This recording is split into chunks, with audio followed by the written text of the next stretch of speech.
Let's continue. जहाँ हमने last class over की थी वहीं से हम कंटिन्यू करेंगे, ठीक है। तो इस क्लास को जैसे ही लास्ट वाली क्लास ओवर होती है उसके तुरंत बाद यही वाली देखनी है, तभी समझ में आएगा ये वाला क्वेश्चन जो मैं करा रहा हूँ। ओके, तो ये ध्यान रखना है। तो हमें देखो क्या इसमें बोला है, इसमें बोला है टोटल एनएवी निकालनी है, टोटल एनएवी। इसको एक तो ऐसे भी निकाल सकते हैं, टोटल एनएवी, है ना। देखो कैसे,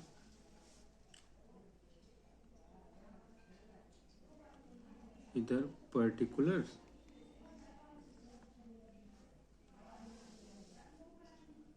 अब यहाँ पर क्या म्यूचुअल फंड्स कौन कौन से हैं, अब यहाँ पर है scheme x by Z. Scheme कौन सी है, एक्स है, स्कीम बाई है, स्कीम जेड।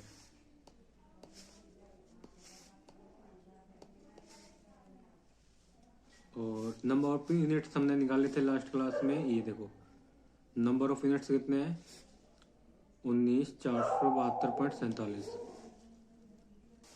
अब यूनिट्स हमने लास्ट क्लास में कैलकुलेट किए थे कितने, ये देखो 19,417.47 है ना।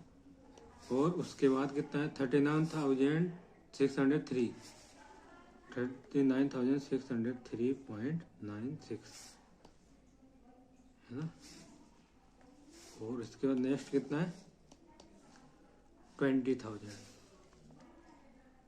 और इसकी मार्केट वैल्यू कितनी थी, क्लोजिंग एनएवी कितनी है 10.25 है ना, 10.25। और इसकी है 10 और इसकी है 10.20 और मल्टीप्लाई कर दोगे तो यहाँ पर एनएवी आ जाएगी, total NAV, total NAV 19,417.47 into में 10.25,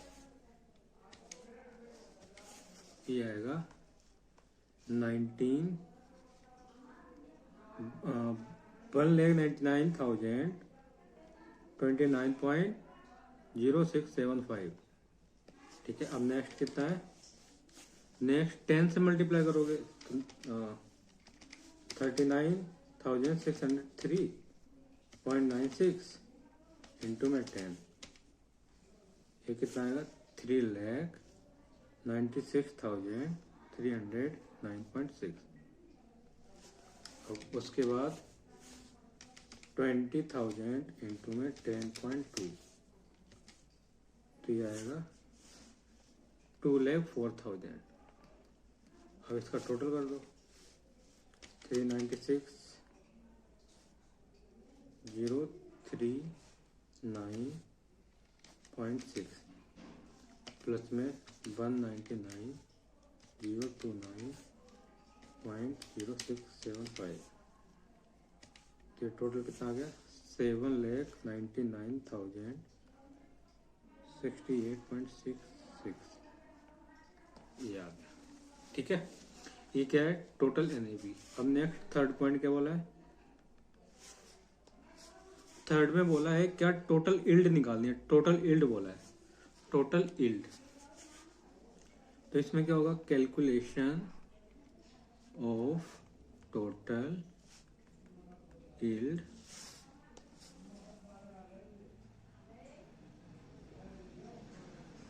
ओके। तो अब क्या करना है, टोटल इल्ड निकालनी है, टोटल इल्ड। पहले स्कीम एक्स, इसका कितना है क्लोजिंग एनएवी कितनी निकल गई 1,99,029.0675। इसमें माइनस करोगे कितनी, ओपनिंग एनएवी कितनी है इसकी 2 लाख है, तो 2 लाख से माइनस कर दोगे। और इसमें क्या मिला है, इसने डिविडेंड मिला है, तो डिविडेंड कितना मिला 6,000, तो 6,000 तो कितना आ जाएगा 1,99,29.0675 माइनस में 2 लाख और प्लस 6,000, ये आएगा 5,029.0675। ये आ गया। अब स्कीम बाई में क्या देखो, क्लोजिंग एनएवी कितनी है 3,96,039.60 और इसकी ओपनिंग एनएवी थी 4 लाख और डिविडेंड तो कुछ है ही नहीं, 4 लाख और डिविडेंड है ही नहीं, तो कितना आएगा 396,039.60 माइनस 4 लाख, तो ये कितना आया 3,960.4 माइनस।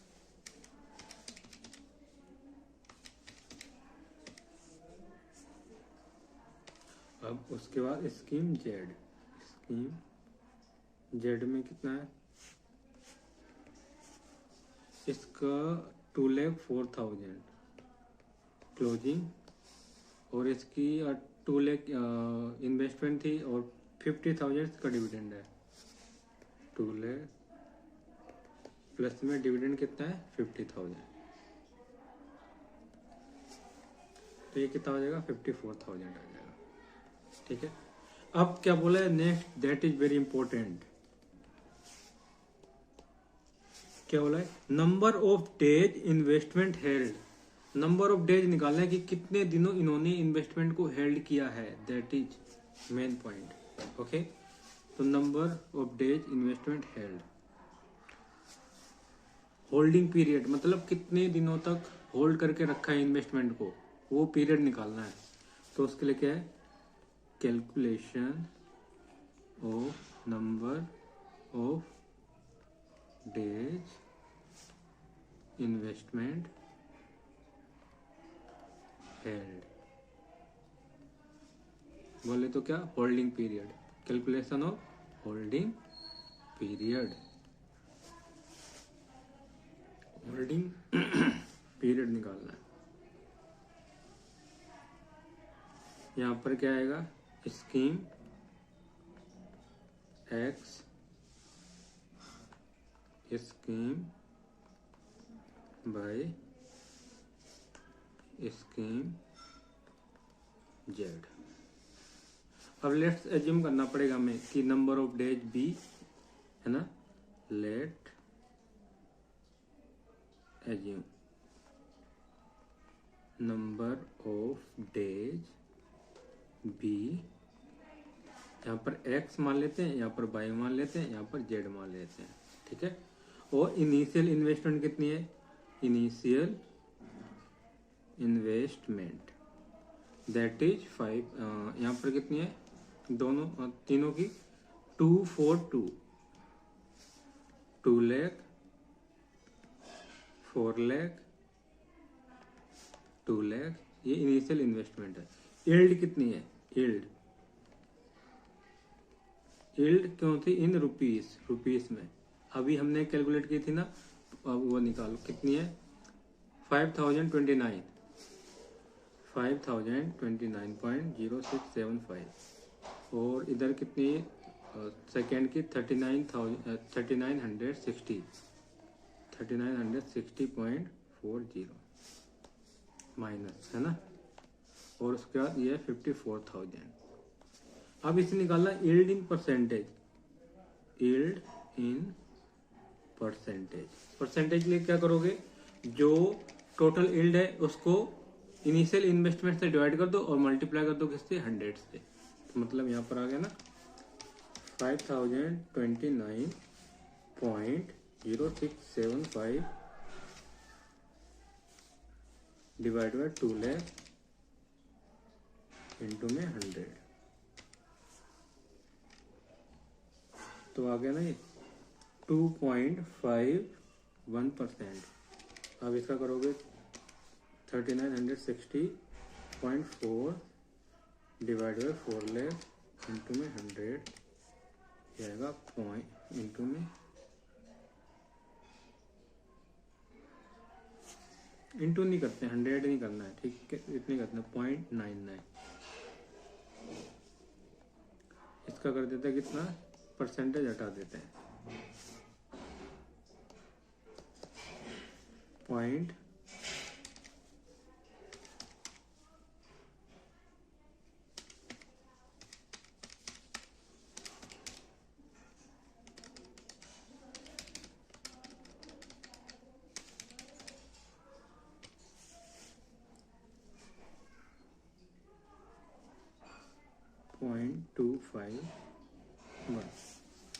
और इसका करेंगे 54 divide by 54,000 divide by 2 lakh 0.27।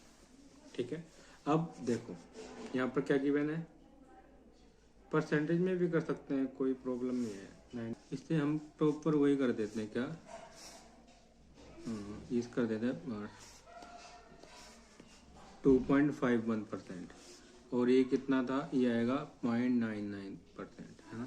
अब इसका थोड़ा कुछ हमने गलत प्रेडिक्ट कर लिया, ये क्या है 5000 होगा, ठीक है, ये मिसिंग फिगर्स है, ये कितना है 5000 है, इसे कर लो, सही कर लो, करेक्ट कर लेना, ठीक है। तो यहाँ पर कितना आएगा, ये टोटल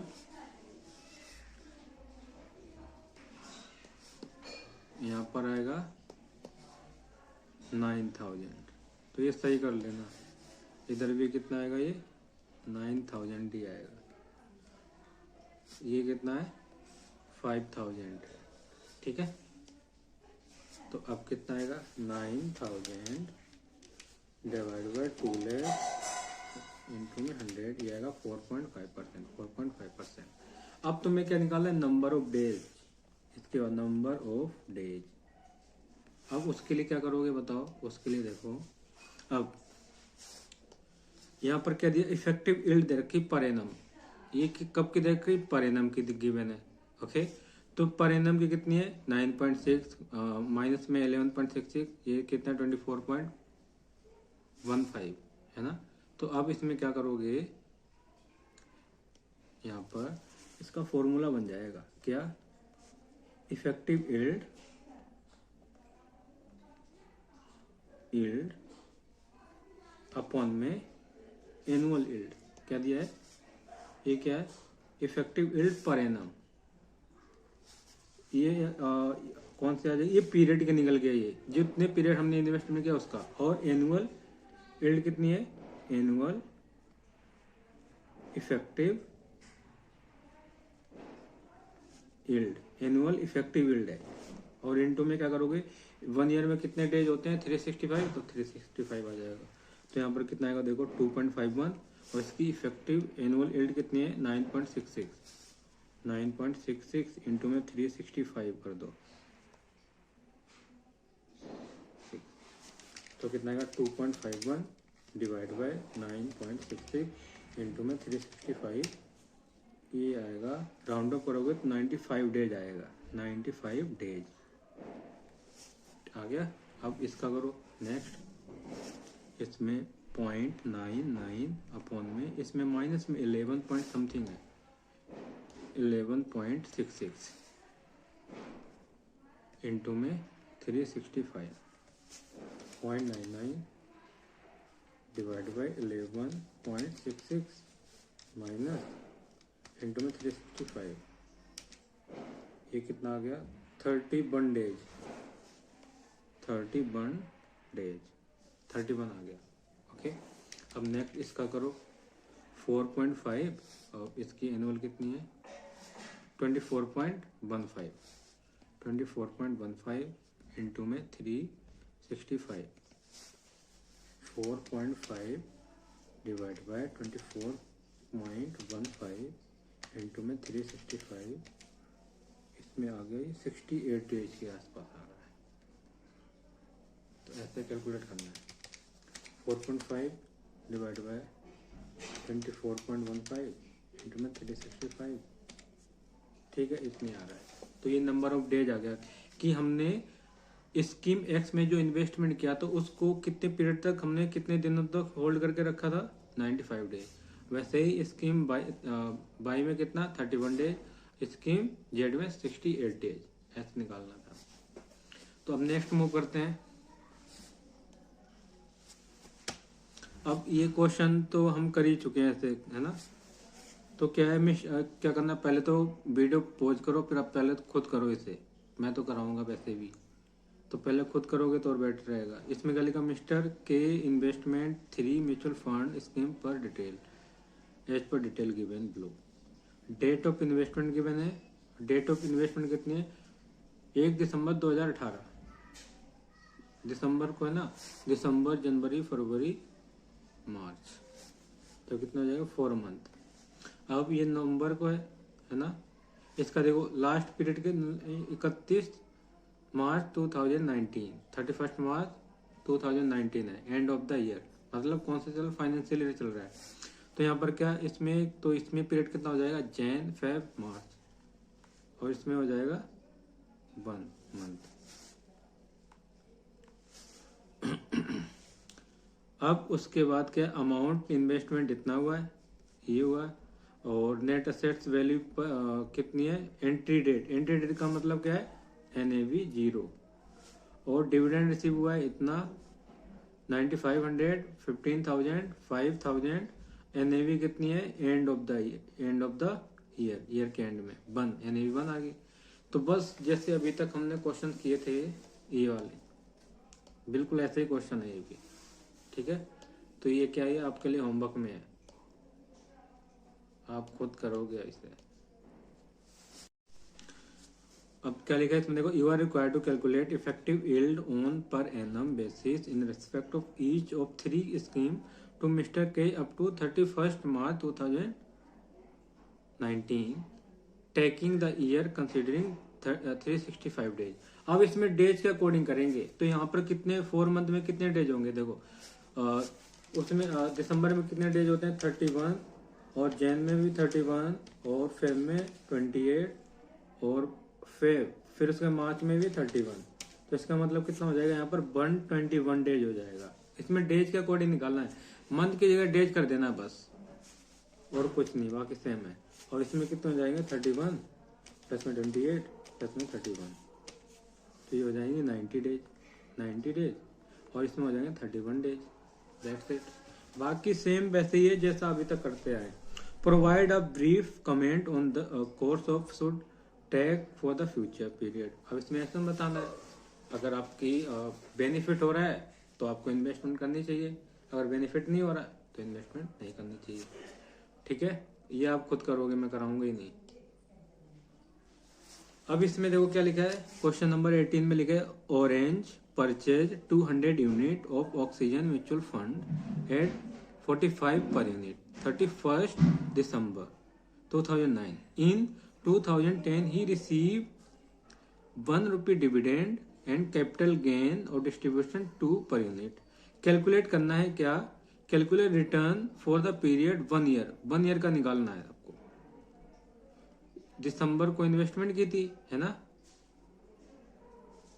और फिर उसके बाद क्या हुआ, परचेज किया था दिसंबर को 31 दिसंबर, मतलब ईयर के एंड में। अब रिसीव कब हुआ, डिविडेंड हुआ ड्यूरिंग द ईयर 2010 में रिसीव हुआ डिविडेंड और कैपिटल गेन हुआ है, और इसके 1 साल के बाद उसका प्राइस कितना हो जाता है 48 हो जाता है, बाय किया था 45 में, तो ये क्या है NAV 0 और ये क्या है NAV 1, ठीक है। अब तुम्हें क्या निकालनी है, यहाँ पे निकालना है रिटर्न 31 दिसंबर का। Calculation of return as on 31 December 2010। तो अब इसमें क्या देखो, रिटर्न कैसे निकालते हैं हमें पता है, कैसे निकालते हैं NAV 1 माइनस में NAV 0, और प्लस में क्या करते हैं डिविडेंड प्लस में कैपिटल गेन अपॉन में NAV 0 इंटू में 100, ऐसे करते हैं ना। तो अब यहाँ पर देखो क्लोजिंग NAV हमें पता है कितने 48 माइनस में 45, और डिविडेंड हमें मिला 1 और कैपिटल गेन हुआ है 2 का अपॉन में 45 इंटू में 100, तो ये आ जाएगा 3 प्लस में 1 प्लस में 2 डिवाइड बाई 45 इंटू में 100, तो ये कितना आ जाएगा 13.33%। ठीक है, अब उसके बाद लिखा है calculate next point, calculate the return for the period 1 year assuming that the NAV is on 31 December 48 and all dividend and capital. ओहो, इसका मतलब क्या, जो डिविडेंड मिला है और कैपिटल डिविडेंड और कैपिटल मिला उससे क्या कर दिया, री इन्वेस्टमेंट कर दिया है। मैं यहीं पर कर देता हूँ, री इन्वेस्ट कर दिया उससे, जो भी डिविडेंड मिला है, तो ये भी हम कर चुके हैं। तो इसमें क्या है, सेकेंड में अगर री इन्वेस्ट कर दे तो उस केस में क्या है, calculation of annual return in case of री investment of dividend and capital gain. अगर री इन्वेस्टमेंट कर देते हैं तो री इन्वेस्टमेंट करोगे तो टोटल कितना बनेगा, देखो 1 रुपये है डिविडेंड का, प्लस में 2 रुपये है कैपिटल गेन, तो टोटल कितना हो गया 3, और कितने यूनिट बाय किए हैं 200, तो इसका मतलब कितना गेन हो जाएगा, टोटल गेन 200 इंटू में 3, तो ये आ जाएगा 600। और नंबर ऑफ यूनिट्स कितने हमें मिलेंगे,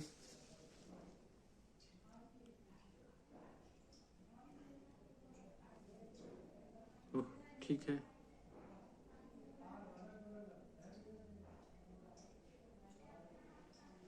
इसके लिए क्वेश्चन है वो देखना पड़ेगा 18 है ना, इसमें उसका अमाउंट भी दिया होगा कितने में इन्होंने बाय किया था।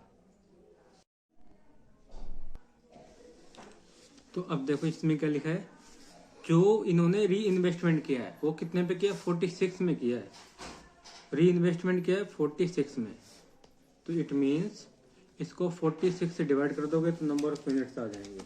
ये क्वेश्चन में मिसिंग हो गया था तो ये मैंने एड ऑन कर दिया, ठीक है, याद रखना इसे।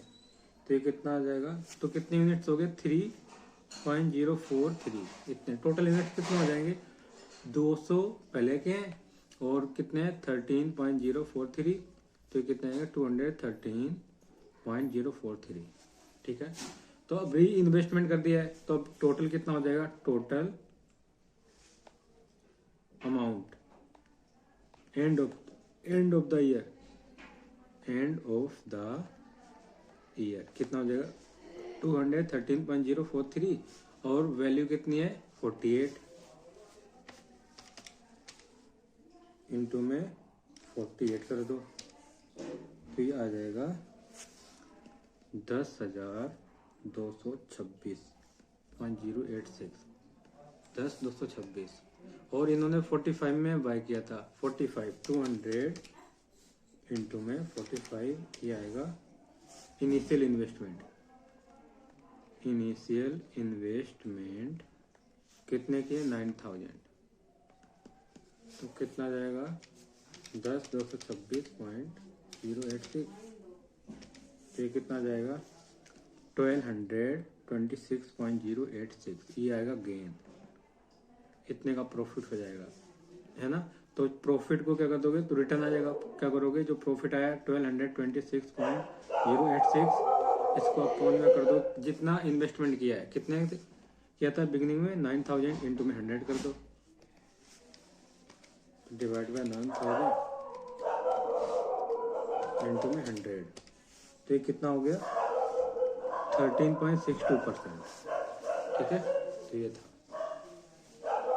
अब नेक्स्ट देखते हैं क्वेश्चन, ये आ गया, ये इंपॉर्टेंट क्वेश्चन है from the point of view exam, important है, ठीक है, तो इसे अच्छे से करना है। क्या लिखा, mister X on 1 July 2007 during the initial offer some mutual fund invested in 10,000 unit having face value 10, मतलब कितने यूनिट बाय किए हैं 10,000, उसकी वैल्यू कितनी है फेस वैल्यू 10 रुपीज, तो टोटल कितनी हो जाएगी, टोटल फेस वैल्यू कितनी है इन value 1 lakh rupees on 31 March 2008। अब देखो 31 मार्च 2008 को क्या होता है, the dividend paid by the mutual fund was 10%। तो इन्होंने क्या किया, जो 31 मार्च 2008 तक डिविडेंड कितना दे दिया, 10%। और क्या लिखा, and mister x found that his annualise yield, उसकी एनुअलाइज यील्ड कितनी हो जाती है, एनुअलाइज यील्ड कितनी हो जाती है, वो 153 पॉइंट इतनी परसेंट पर एनम की। एनुअलाइज का मतलब एक साल की यील्ड इतनी हो जाती है बढ़ के, ठीक है। अब इसके बाद देखो क्या लिखा, पहले हमने देखो इन म्यूचुअल फंड में मिस्टर एक्स ने कब यूनिट बाय किए थे, जुलाई को, 1 जुलाई को, और एंड में कब हो रहा है, 31 मार्च, वो तो बाद में कंसिडर करें, नेक्स्ट पढ़ लेते हैं, ठीक है। तो क्या लिखा है, ऑन 31 दिसंबर 2009। अब क्या हुआ, 31 दिसंबर 2009 को क्या किया, डिविडेंड पेड किया है, कितना, 20% डिविडेंड वाज गिवन, 20%, ओके। अब उसके बाद क्या लिखा है, on 31 March 2010 mister x redeem all his balance. अब जो इसने क्या किया, जो 31 मार्च 2010 है, इसकी जो वैल्यू, कितने यूनिट्स हैं, टोटल यूनिट्स इतने हो जाते हैं 11,296 मीन 11,296, इतने यूनिट्स, इसकी क्लोजिंग इतने बन जाते हैं, कितने टोटल यूनिट बन जाते हैं, 11,296.11 यूनिट। उसे क्या कर देता है, ये रिडीम कर लेता है, रिडीम मतलब ये कंपनी वापस ले लेती है उसे, और जो मिस्टर एक्स है उससे पैसे मिल जाते हैं, ठीक है। When his annualise yield was, अब इसकी जिस दिन रिडीम करता है उस दिन इसकी एनुअलाइज यील्ड कितनी होती है, 73.52। What are the NAV as on, अब इसमें पूछा है कि एनएवी कितनी होगी, 31 मार्च 2008 को, और 31 मार्च 2009 को, और 31 मार्च 2010 को। जिस दिन रिडीम करना उस दिन एनएवी क्या होगी, ये एंड ऑफ द ईयर में एनएवी पूछ रखी है। तो देखो पहले एनएवी कितनी निकलेगी, कैसे, हमें 31 मार्च को एनएवी निकालनी है, ठीक है, 2008 में, और हमने कितना, कब हमने यूनिट बाय किए थे, जुलाई को। तो पीरियड कितना बन रहा है, कितने मंथ हमने होल्ड कर रखा है, 31 मार्च 2008 तक। देखो जुलाई, अगस्त, सितंबर, अक्टूबर, नवंबर, दिसंबर, है ना, और जनवरी, फरवरी, मार्च, मतलब 9 मंथ, ठीक है, 9 मंथ हो गया। और हमें एनुअल क्या दिया है, हमें दिया है एनुअलाइज यील्ड कितनी दी है, ये एक साल की पूरी दी है, ठीक है। और हमें क्या निकालना है, first calculation of NAV as on 31 March 2008, है ना। हमें एनुअलाइज यील्ड कितने दिए, एनुअलाइज यील्ड गिवन कितनी है, 153.33%। और हमने कितने पीरियड तक होल्ड कर, अब कितने पीरियड हमने होल्ड किया है 31 मार्च तक, बताओ जल्दी से, 9 मंथ, है ना। यहाँ पर हो जाएगा 12, यहाँ पर हो जाएगा 12, तो टोटल कितना हो जाएगी, 33, टोटल इतना हो जाएगा। अब देखो, तो ये एनुअलाइज है, हमें कितने होल्डिंग पीरियड तक निकालनी है कि कितनी यील्ड होगी, एनुअलाइज है, यील्ड अप टू 9 मंथ, क्योंकि हमने जुलाई से 31 मार्च 2008 तक कितने 9 मंथ ही तो हो रहे हैं, तो कितने हो जाएगी, ये होगी 9 डिवाइड बाई 12, 9 मंथ की निकल कर आ जाएगी, 153.33 इंटू में 9 डिवाइड बाई 12, ये आ गया आपका 115% आएगा, कितना, 115%। तो मार्केट वैल्यू कितनी हो जाएगी, मार्केट वैल्यू हो जाएगी इसकी, फेस वैल्यू कितनी है, देखो यूनिट्स कितने हैं, 10,000 यूनिट्स है, और 10 उसकी फेस वैल्यू है, तो कितनी हो जाएगी, 1 लाख, है ना, 1 लाख हो जाएगी उसकी फेस वैल्यू। तो इट मीन 10,000 प्लस में 115% कर दोगे, तो 1 लाख इंटू में 115%, तो ये कितना आ जाएगा,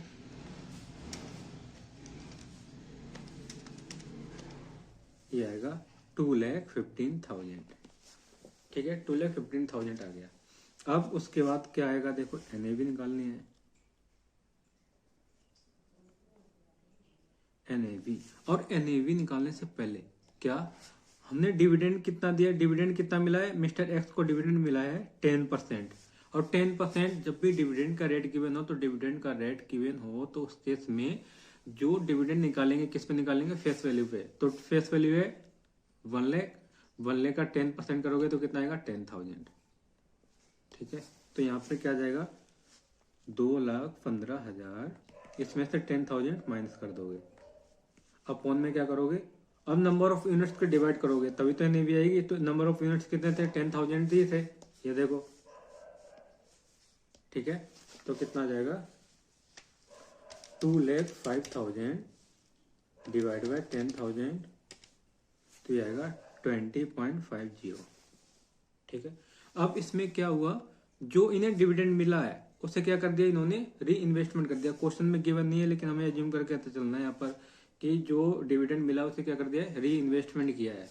ठीक है, तो कितने नंबर ऑफ यूनिट्स आएंगे, नंबर ऑफ यूनिट्स कितने मिलेंगे बताओ, 10,000 का डिविडेंड था, है ना, और उसमें एनएवी कितनी निकल के आई थी ये, तो उससे डिवाइड कर दोगे तो कितना आएगा, 10,000 डिवाइड बाय 20.5, तो ये आएगा 487.80, इतना कर देते हैं। तो टोटल नंबर ऑफ यूनिट्स कितने हो जाएंगे, टोटल नंबर ऑफ यूनिट्स, ये 31 मार्च 2008 को कितने हो जाएंगे, 10,000, तो ये प्लस में 487.80, तो ये कितना हो जाएगा, 10,487.80, ये आ गए। ठीक है, हमें एनएवी भी निकालनी, मैंने तो एनएवी पूछा था लेकिन हमें ये भी पता चलेगा तो और बेटर हो गया। अब क्या करेंगे, अब नेक्स्ट देखो। ठीक है, इसके लिए मैंने क्या है, एक ही पेज छोड़ा हुआ था क्या स्पेस में,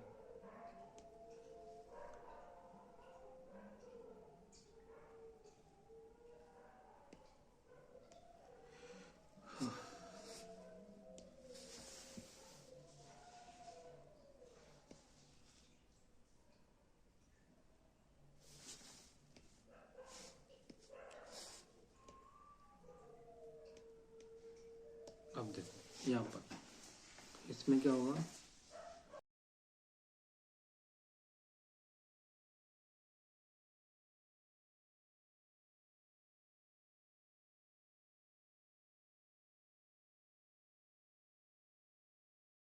अब हमें एनएवी कैलकुलेट करनी है। क्या, calculation of NAV as on 31 March 2009 को। ठीक है, 2009 को हमें एनएवी कैलकुलेट करनी है। फिर से हमें क्वेश्चन रीड आउट करना पड़ेगा दोबारा। कहाँ से, हमें यहाँ तक हमने तो कर लिया, यहाँ तक तो हो गया, क्वेश्चन यहाँ तक हो गया ना। अब इसके बाद देखो, on 31 December 2009 20% dividend was given. Dividend कब दिया है, 31 दिसंबर को।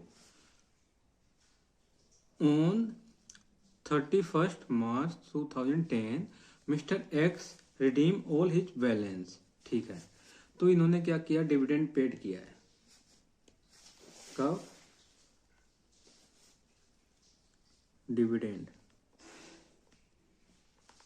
पेड किया है, कितना, अब ये किस पे निकलेगा, देखो total NAV, total number of unit कितने हुए थे, 10,487, 10,487.80 है ना, और 80, उसकी फेस वैल्यू है 10, और जो आएगा उसको 20% से कर दो तो डिविडेंड अमाउंट आ जाएगा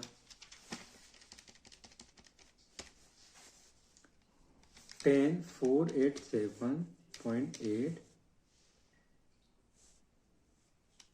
इंटू में 10 और इसका 20%, तो कितना आएगा, 20% निकालोगे तो ये आ जाएगा 20,975.60।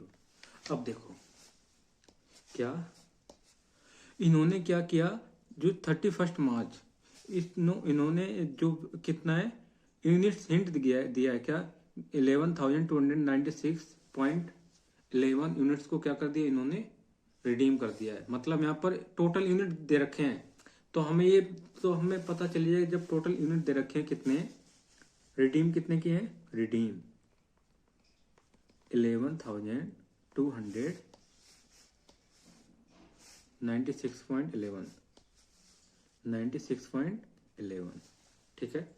अब उसके बाद जो 2010 में कोई डिविडेंड तो गिवन नहीं है, तो वहां पर कोई री इन्वेस्टमेंट हो गई नहीं है ना। जब डिविडेंड नहीं दिया तो इसका मतलब क्या है, जो डिविडेंड यहाँ पर गिवन है उसे री इन्वेस्ट कर दिया। जब री इन्वेस्ट किया है तो टोटल यूनिट कितने हो गए उसके, टोटल यूनिट हो गए उसके 11,296.11 है ना, इतने यूनिट्स हो गए ना ये। और हमारे कितने यूनिट्स थे बिगनिंग में, बिगनिंग मीन 31 मार्च 2008 को, ये हो गए एंड में इतने। और बिगनिंग में कितने थे, बिगनिंग में यूनिट्स कितने थे, बिगनिंग में यूनिट्स थे 10,487.80। तो टोटल हमारे री इन्वेस्टमेंट का अमाउंट कितना है निकल के आ जाएगा। नहीं, री इन्वेस्टमेंट में हमें जब हमने री इन्वेस्टमेंट किया उसमें कितने नंबर यूनिट्स हमें मिले हैं, तो कितना हो जाएगा 11,296.11 माइनस में 10,487.80, तो ये आ गए 808.31। और हमें डिविडेंड कितना मिला है, हमें एनएवी निकल के आ जाएगी कैसे, एनएवी हमें डिविडेंड मिला है 20,975.60 और हमें कितने यूनिट्स मिले 808.31। तो इसका मतलब 20,975.6 डिवाइड बाय 808.31, ये हो गए कितने 25.95। ये एनएवी आ गई। कब की एनएवी आ गई, एज ऑन 31 मार्च 2009। यहाँ पर ज्यादा दिमाग लगाने की जरूरत नहीं पड़ी। अब इसके बाद क्या हुआ, अब कैलकुलेट करना है NAV. Total number of unit हमें पता चली गया कि कितने unit end of the 31 March 2009 को कितने यूनिट्स हो जाएंगे, इतने यूनिट्स हो जाएंगे। ये तो गिवन था टोटल यूनिट, हमें क्या निकालना था, कितने हमने री इन्वेस्टमेंट कितने यूनिट हमें मिले थे वो हमने निकाल दिया, और उसको हमने डिविडेंड से डिवाइड कर दिया, तो हमारे क्या निकल के आ गई एनएवी। ओके, अब क्या करना है, calculation of NAV as on 31 March 2010।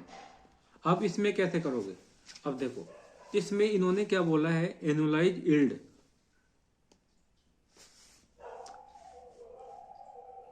अब यहां पर क्या लिखा है, हिज एनुअलाइज यील्ड वॉज इतने परसेंट।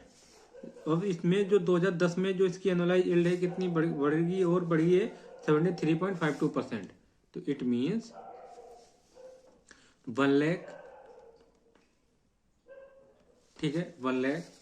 अब उसमें क्या करोगे 0.73152, इसको परसेंट को हमें एनुअलाइज निकालना है, ठीक है, डिवाइड कर देते हैं 100 से, तो कितना आ जाएगा 0.73 हमें एनुअलाइज निकालना है। बट टोटल पीरियड हमारा कितना हो, होल्डिंग पीरियड कितना हो रहा है, होल्डिंग पीरियड बताओ जल्दी से। हमने जब स्टार्टिंग में निकाला तो होल्डिंग पीरियड के अकॉर्डिंग हमने एनुअलाइज निकाला था ना।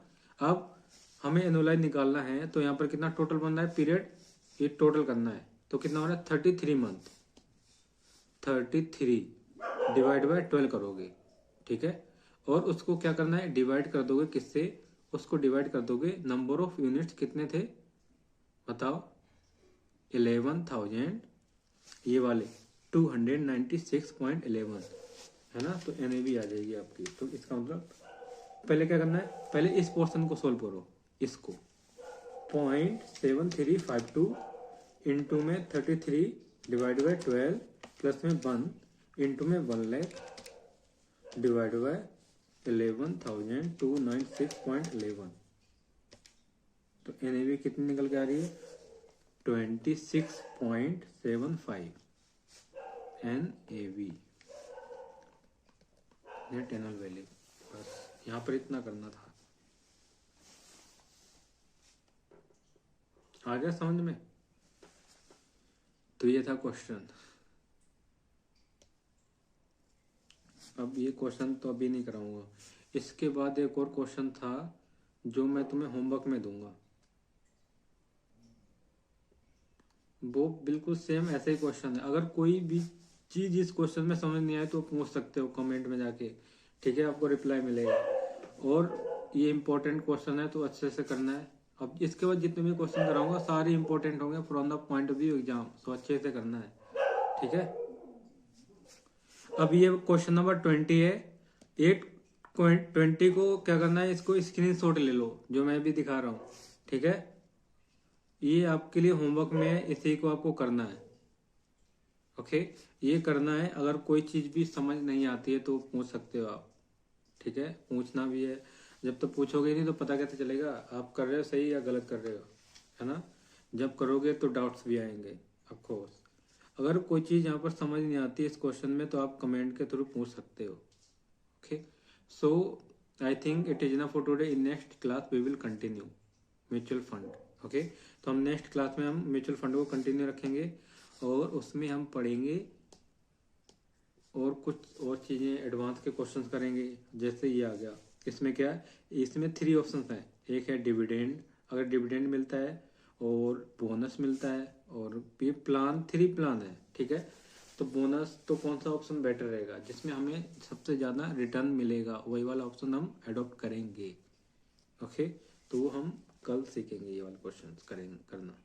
और जितनी प्रैक्टिस करोगे उतनी बढ़िया रहेगा। सो प्रैक्टिस करना बिल्कुल भी मत छोड़ना। अगर बीच में प्रैक्टिस छोड़ी दी ना, और जैसे मैंने अभी म्यूचुअल फंड के से पहले कौन सा टॉपिक कराया था मैंने, पोर्टफोलियो मैनेजमेंट, उसके भी क्वेश्चन करते रहना। नहीं तो अगर प्रैक्टिस नहीं करोगे तो भूल जाओगे, फिर बाद में रिमाइंड करोगे फिर टाइम लगेगा रिमाइंड होने में।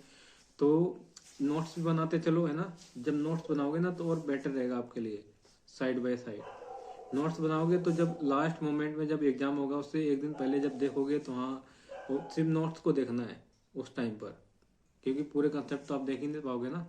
तो नोट्स को देखना है तो वहाँ से पता चल जाएगा कौन सी कैसे कैलकुलेट करनी है, क्या करना है, कैसे करना है ना? तो नोट्स बना के चलना है। So bye bye, take care, next class में मिलेंगे।